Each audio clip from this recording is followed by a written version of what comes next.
And the more authoritarian we become, the more pressure we put on them, the more they resist. And we call them obstreperous and bad and naughty kids. All they're doing. The parenting psychology in this culture has become anti-child.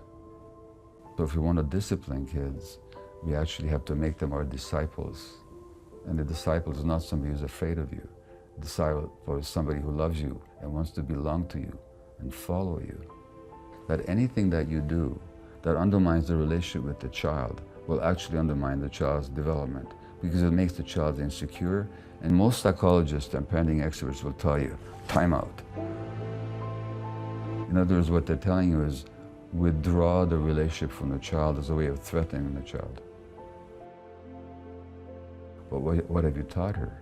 You've taught her that the relationship is conditional, that they're only acceptable to you if they please you. And just the opposite of what any loving parent wants to teach. Things to think about when it comes to my relationship with my children is that first lesson of happiness is the greatest gift I can give them. Yeah. Those first 7 years are very important. Are there other things? Actually, the first 7 years are crucial. I would say the first 3 years are the nub of it. I always say to people, you get the first 3 years right, you can relax. If you don't get the first 3 years right, you will be practicing remedial parenting for decades. And what does screwing it up look like? And how would you know? Well, first of all, you'd know because there I am with my son and I'm not finding rest in it. So I don't know how to be there with him. I don't know how to be there for him. And I was like that. I was always waiting for my kids to grow older when I could intellectually engage them. And now we'll have something in common. But the sheer act of being, or the sheer state of being, I could never achieve with them. And it's interesting because I look at my brothers. They're so wonderful with little kids. They're so spontaneously there for them. I never knew how to do that. Because the real relationship doesn't depend on words. It depends on the capacity to be with. And they can sense just that energy from you. I'm just here with you. Yeah. And I'm here. And I welcome your presence. Right. And I welcome you to exist in my presence. And I'm overjoyed to have you in my presence. Right.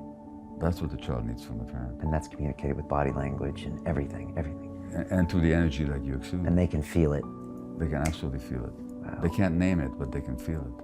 Okay, and that already starts changing their personality right there. That shapes their personality. Okay.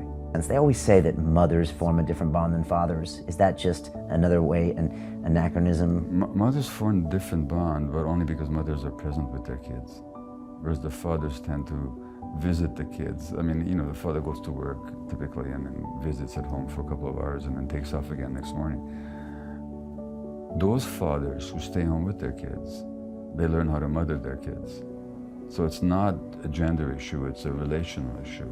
And the mothers allow themselves to be trained by the kids, whereas the fathers tend to impose their own expectations on the kid. Okay. This is not universal, I'm talking by and large. So those fathers who have the good fortune, like in the civilized countries where parents are given paternity leave, those fathers learn to relate to their kids in a different way than the average father somewhere else. Okay. We can be trained, but we have to be present for the training. In our culture, the children have a need to attach. They have a need to connect with somebody, because without that connection, they don't survive. And in the hunter-gatherer bands where human beings evolved, those attachments were with adults. And not just one adult or two adults, but with a whole set of nurturing adults. Now in our culture, we've deprived the kids of the parental presence for the most part. And the child's brain can't handle an attachment void where there's no attachment figure. And in the absence of the parent or the nurturing adult, the child will fill that void with the peer group. Now kids become far more peer attached than is healthy for them. And now peers become their models and their mentors and their templates for how to be, how to walk, and how to talk. And as that happens, the kids push away from the parents because they're more minded to belong to the peer group, which has different values from the parents. And the kid's brain can't handle that competition. So the brain of the child will actually choose the peer group over the parent group. And where that goes, you can see on Facebook.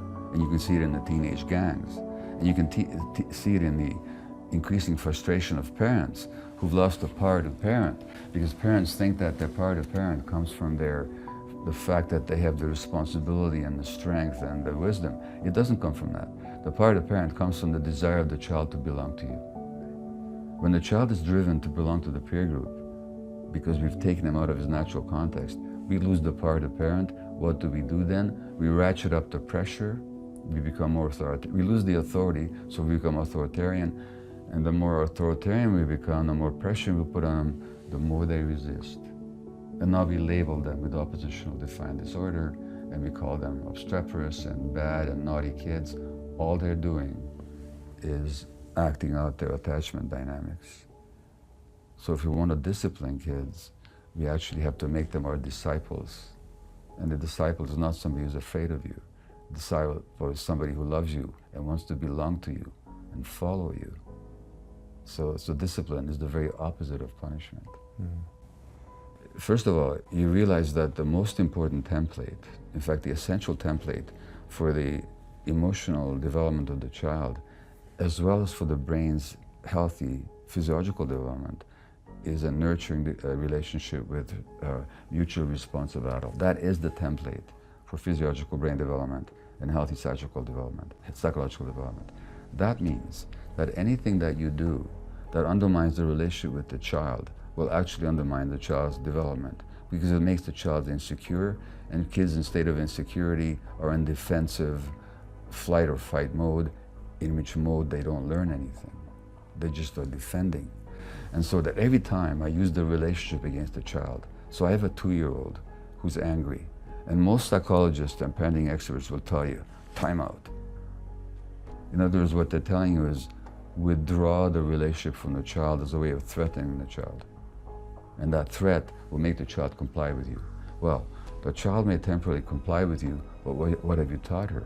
You've taught her that the relationship is conditional. Right. That they're only acceptable to you if they please you. Furthermore, you've taught them that relationships are unstable and unreliable. And they've learned that you're not available for them when they're most upset. Because why is he acting out? Why is he throwing a tantrum? Because they're frustrated about something, because they're angry about something, because they're unhappy. And you say to them, when you're most unhappy, that's when I'm least available to you.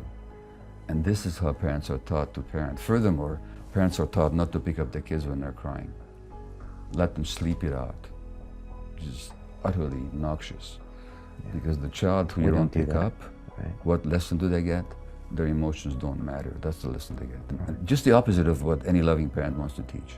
Right. So that the psychology, the parenting psychology in this culture has become anti-child.